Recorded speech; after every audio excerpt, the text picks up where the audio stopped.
Greetings, I'm Michael Quinn Patton. Books, books, books.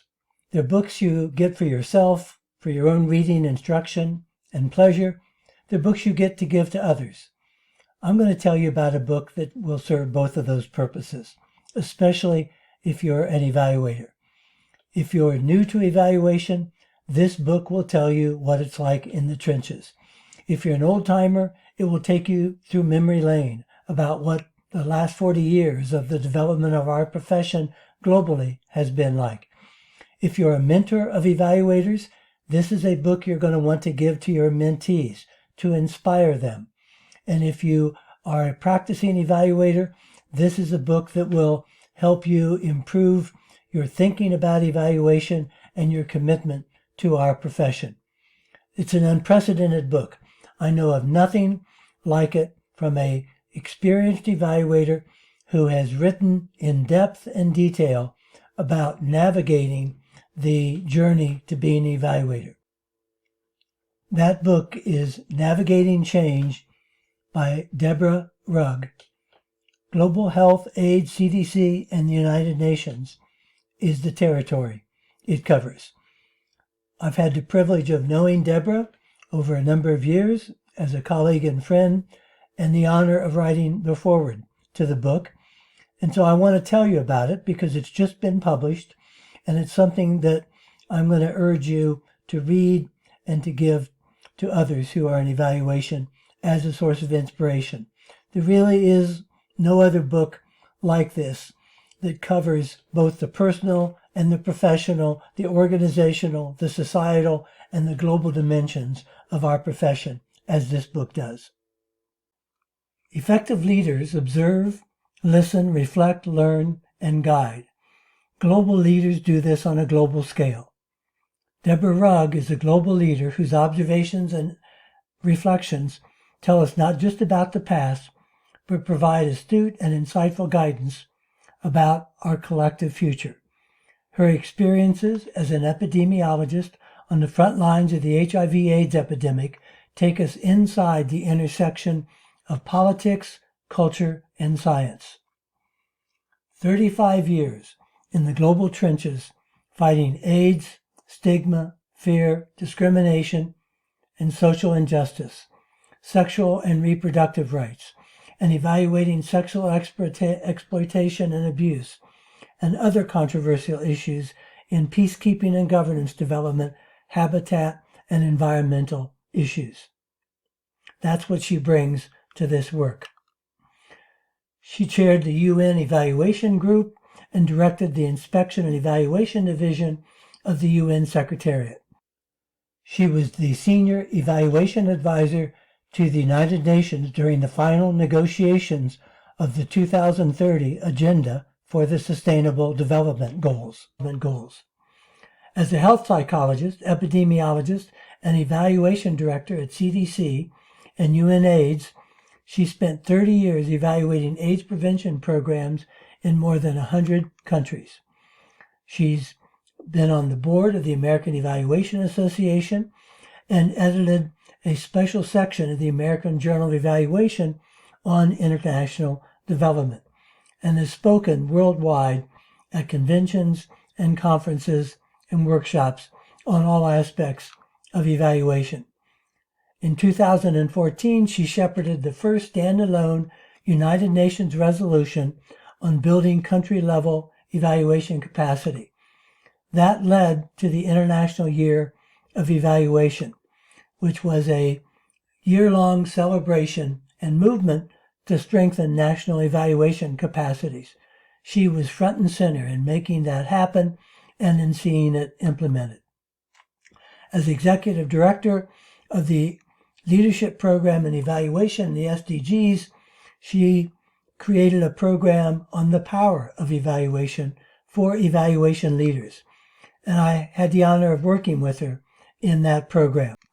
In this book, which traces her professional history, both as an evaluator, as an epidemiologist, and as a woman in cultures and organizations, male-dominated, hierarchical, where she found her footing, made her way up to the top of the field in all of those arenas. She provides insights into the polarization of science, as her personal experience reveal the tragic consequences of scientific ignorance, political cowardice, and cultural resistance to facing the truth. Yet she finds truth eventually prevails as the scientific narrative becomes infused into political and cultural stories through persistence and dedication of those like herself, who generate and communicate real-world realities despite massive resistance to facing those realities. She writes, quote, "A virus loves nothing more than when humans stick their heads in the sand, and society's inability to discuss sexual issues back in those days created so much unnecessary harm," close quote, referring to the HIV/AIDS epidemic in the early days, where she was one of the pioneers figuring out what was going on and how to deal with that epidemic. Indeed, she spent 30 years fighting the AIDS pandemic throughout the world.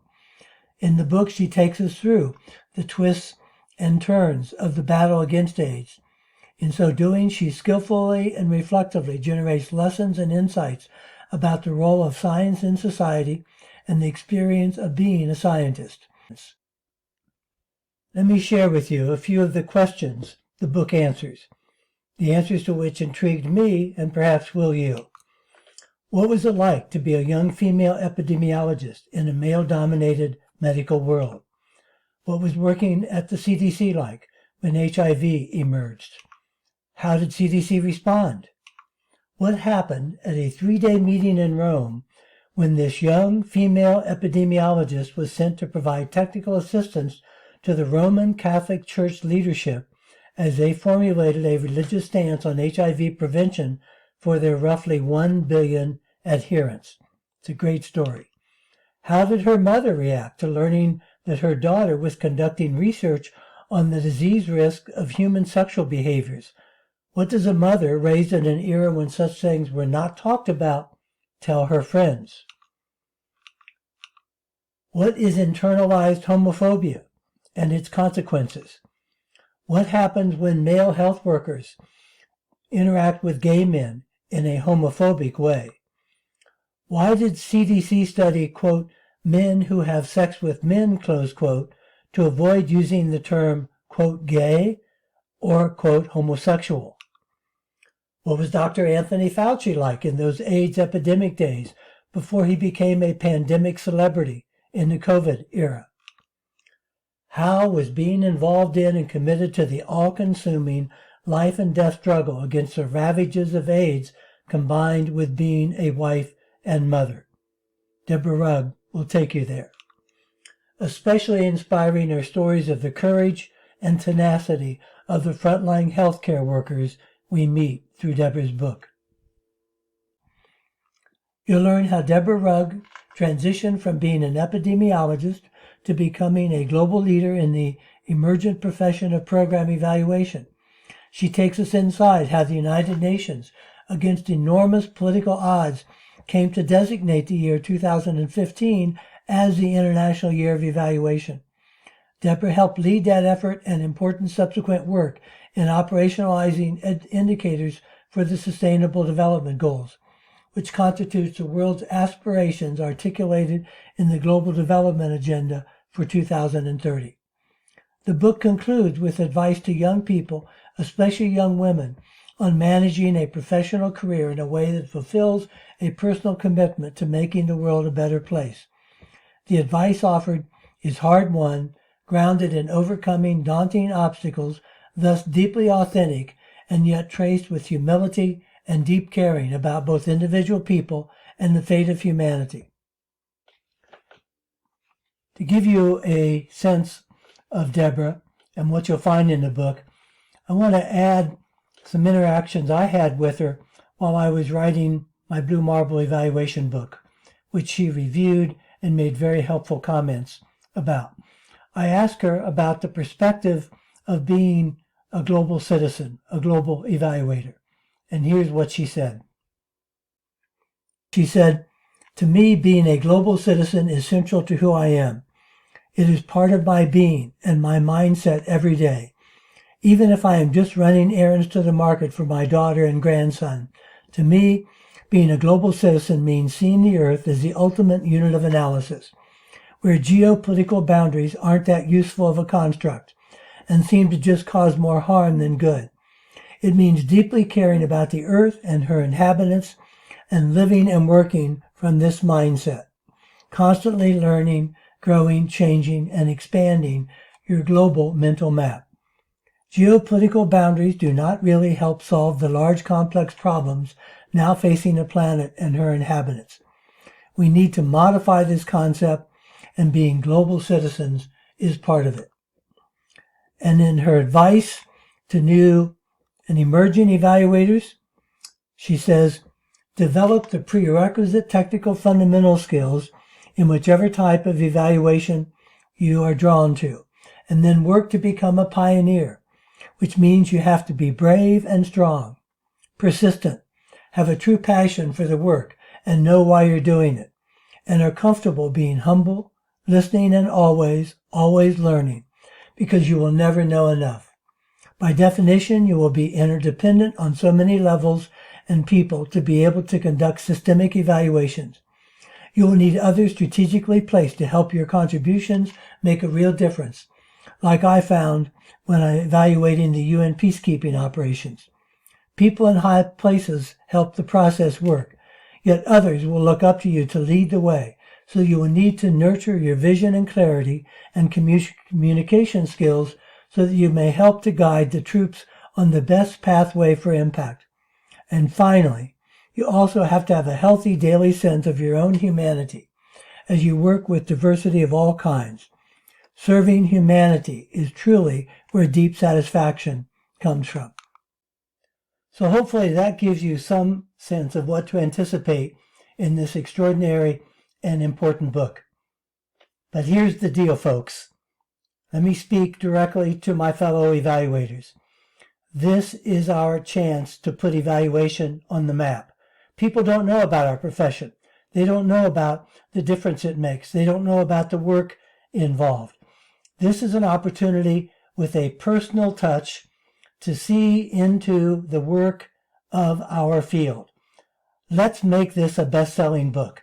Let's get this word out there about the personal face of what evaluation is, the professional work that's involved in our important discipline and engagement, to see what a difference evaluation can make in the lives of people, in the support of health, of sustainability, of human well-being, of the Sustainable Development Goals. Let Deborah Rugg tell the world about us, about our profession. Get on the case here, folks. Let's make this a bestseller and put evaluation on the map. Buy this book, give it to friends, spread it around, get the word out. This is an extraordinary evaluation journey, navigating change.